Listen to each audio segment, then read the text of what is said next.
This is an incredible storm. This might be the strongest storm we've seen yet this year. Oh my gosh, look at the dust. Wow. Look at the inflow. That dust is going to make it so hard to see. Yeah, there's no visibility at all. Wow, wow, wow. Yeah, this thing can produce something big.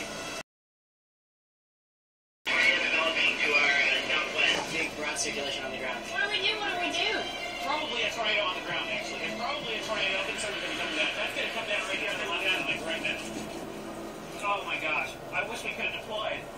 Hey, you want to go back to the jump ropes? Yeah. We went back to that county road. Drop the foot. Let's go. Let's go. But I'm not 100% sure that's it, though. It could be in here, though.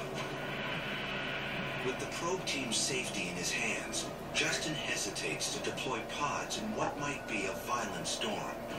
Absolutely incredible. But yeah, without a doubt, it's not something I'd want to try to get close to. But while the science team monitors from afar, Look how low that is right there. It's insane. Weed's team pushes inside the huge circulation Be careful with these things. and is still stuck on unstable roads. We just do what we got to do to get out of the We just need to pray that this thing doesn't stop. We got a flat tire, too.